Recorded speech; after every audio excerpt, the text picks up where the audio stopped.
Let's take a look at the reading and writing fill in the blanks practice number 6. Coincidentally, we actually looked at 2 of these questions in class the other day. So if you're not in class, then this would be new to you. If you were, well, then this would just be a repeat. Now, we're going to answer all of them, though. If you take a look at the first one, drop down list, we're looking at grammar. And same thing that I pointed out in class. This is tricky because this is at the end, right? So when we look at this sentence, do we really need to read everything in the front? Well, let's take a look. Right here is your clue, especially with that preposition. In 1895, whenever you see the preposition in plus a year, you know we're going to be talking in the past tense, simple past. And if you look at these options, do you know the names of these tenses? Maybe not, or maybe you don't even know how to use them. But you do know that the name of this, I can't even highlight it. Let's try this. This one, first one right here, is being born. Doesn't matter if you know the name of that, I'll give it to you after. But you know what that is present tense, right? So if that's present tense, you know we ain't using that here. The name of this is called present passive continuous. What? Well, we're not learning that here, but I do talk about that in class. Next, this one right here is called the present persive. What the hell? Did I just mix perfect and passive together? It's present perfect passive. Okay? But it doesn't matter if you know how to use it or not. You know the name starts with present. So you know that ain't happening here. What about this right here? This one is called present passive. It's just passive for this one. No matter what, though, the name is present. We are looking for something past, in the past. And this one right here, is the only one with the name past. This is the past perfect passive. It doesn't even matter if you know how to use this or not. We're just going to pick this because this told us right here, it's got to be in the past. So, to answer the question, did we have to read everything in the front? Hell nah. We just not even read it. We just looked for the clue, and that was it. Right here. All right, next one. This one right here is testing you on collocations or even an expression. Doubted, pestered, plagued, bothered. So if you constantly experience the same problem over and over, okay, it's almost like they're using the word like a disease, okay? If the disease keeps coming back and bothering over and over, they're talking about plagued.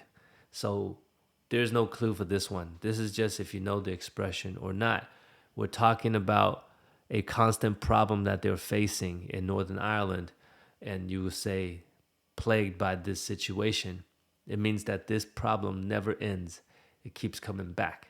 So this one is straight up collocation vocabulary as well. So if you didn't know, now you know. We can't solve it based on the clues. All right, next.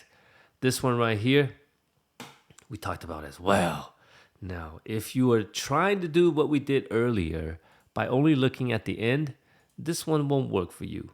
Because if you read it together with the last word, instigated together, watched together, explored together, inspired together.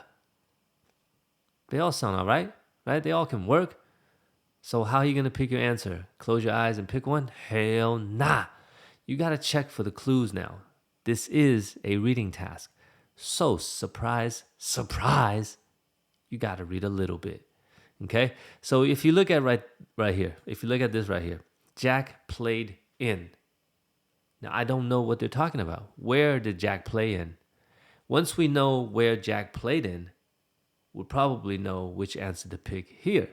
So if we go back a little bit more, and we see here, can you see where Jack played in? Would you agree that they're talking about the garden? Okay, they're talking about the garden here. Jack played in that garden. So, what do you think? Can we instigate a garden? Can we watch a garden? Can we explore a garden? Can we inspire a garden. I would say we explore a garden because we run around, walk around, look at all the different things they have in there. That is exploring. That's what I would go with.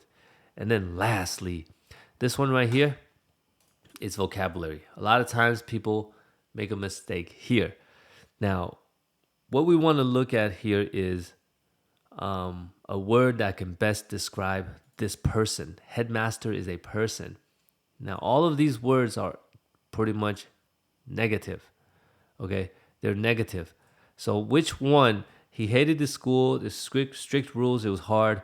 This is a difficult situation, and it's because of this person. All right. So, which one can we use to describe the headmaster? And it's going to be a negative word. Deliberative is probably not going to be negative. It's probably neutral. So unsympathetic, careless, and desensitized. Now, a lot of times people pick this, careless. And I want to point this out. Careless does not mean a person that does not care. That is not the meaning of this word. Careless means somebody is clumsy. Somebody does not pay attention. Sometimes when you do this exam, it's not because of English that you made a mistake. It's because you didn't check some small details. That's because you were careless. It means you don't pay attention and you make mistakes. That is actually not describing somebody as a negative, like as a bad person. Careless is just, you got to be careful. So the word that can best describe the headmaster, unsympathetic. What does that mean? Sympathy. Do you know what that means? Sympathy. To feel sorry for someone else. To feel sorry for someone for the position that they are in. Sympathy. So you have the un in front of this word sympathetic. Un means you are not. So unsympathetic means you don't give a shit about anybody. Right? So that's that headmaster right here. He's unsympathetic because he doesn't give a shit. All right? So those are the answers. I hope that helped.